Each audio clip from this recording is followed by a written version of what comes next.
Hello, this is lesson 20.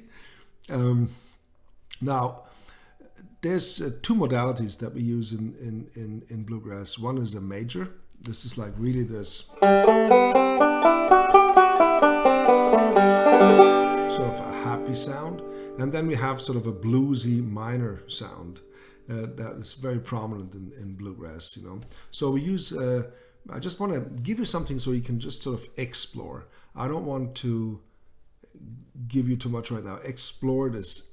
You will see that at my lessons, I will give you a lot of written down things.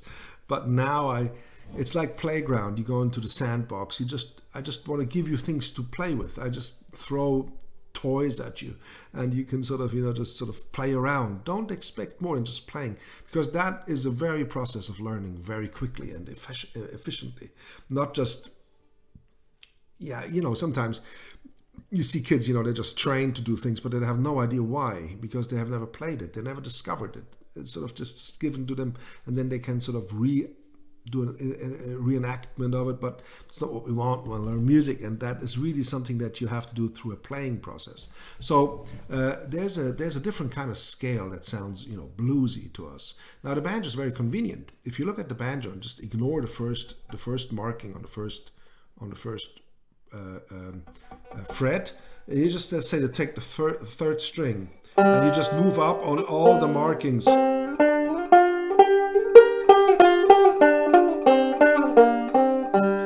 Then you have a sort of a blues scale.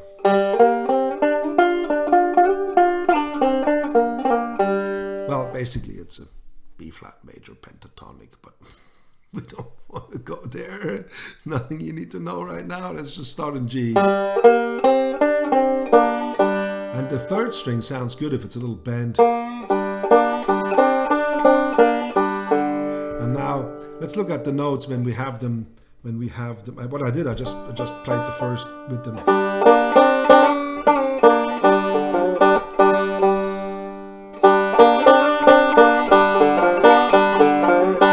So open, third string, third fret, open, third fret, then second string, first fret.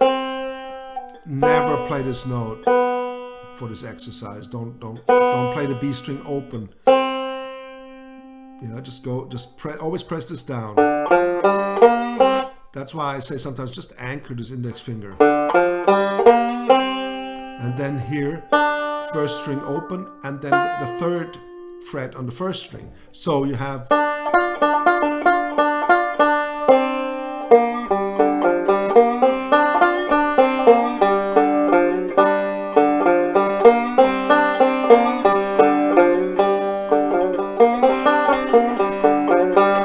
was it?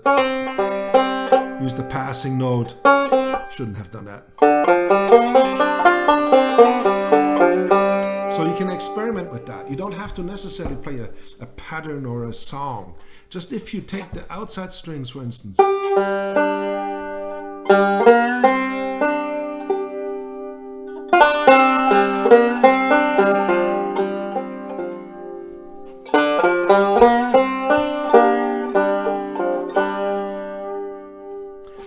Sometimes, you know, I give a little wah-wah effect. That's what I do, you know, because if I just go like this sounds good. But if I add just a little bit of, see that? Just a little, not just a little, just a hint.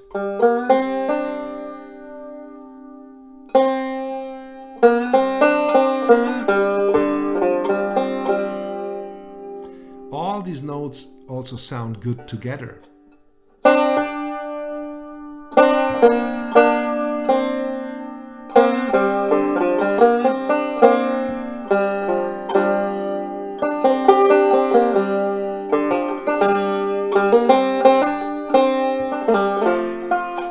F chord.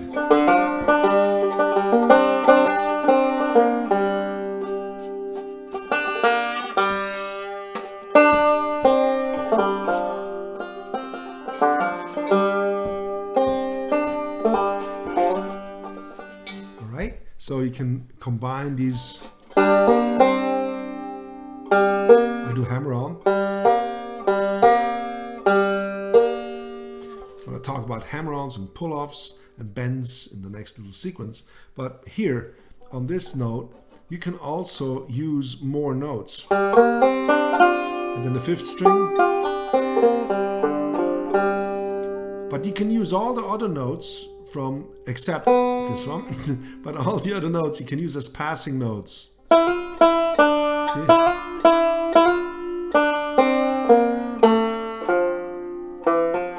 So I can use.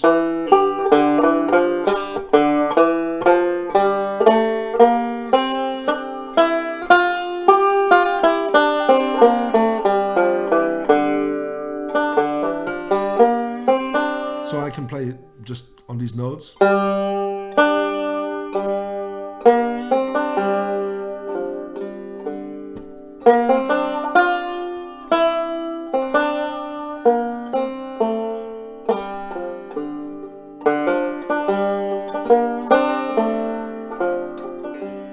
Now you can sit on your back porch and just play with the banjo.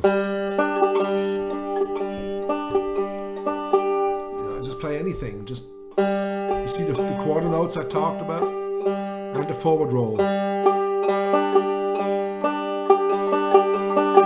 Whatever comes to your mind, and you just relax and just go.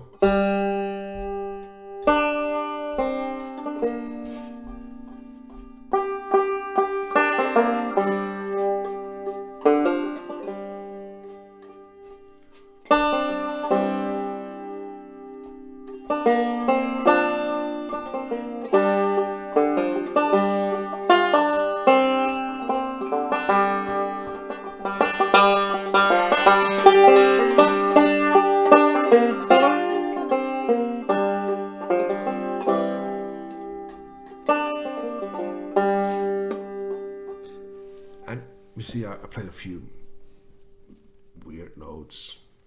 Doesn't matter. Explore. There again, you don't have to understand. People sometimes ask me, do I need to know every note that I play? Do I need to know what the name of that note is? Eventually you will, and you will actually, while you play, maybe even can think about that, and you know all the notes. And no, that's no big deal. But you don't need it in order to play, on this level. You just need to listen to the music and imagine how music moves you. Let's just sort of feel it. And then don't play until you really feel the urge to play more. And then you go like.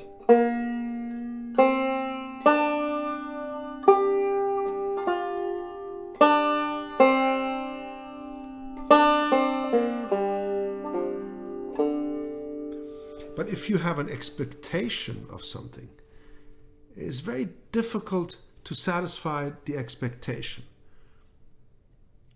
There's room and time for that, but you have to give yourself the permission just to listen to the sound of the banjo and play these notes, and then see how this is just great.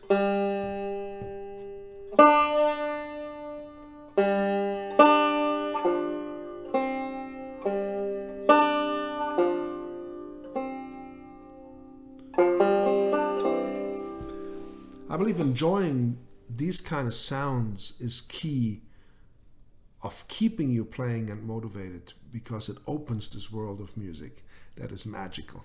And on a very, this is a long video, this one, but I just on a very personal note, if I learned so much music theory and have so many books, and I actually do know a lot about music. Because I need to, because I write for symphonies or, arrange, complicated stuff. But at one point I realized, I've always thought, if I know enough, it all makes sense. Well, it does make sense. But music is more magical today to me than it ever was, because I understand how vast it truly is, and that there's no just understanding, and then it all becomes clear, and that's the beauty of it. So don't try to over understand it. right now. Just enjoy it. Just play the sounds. All right. Good luck with this.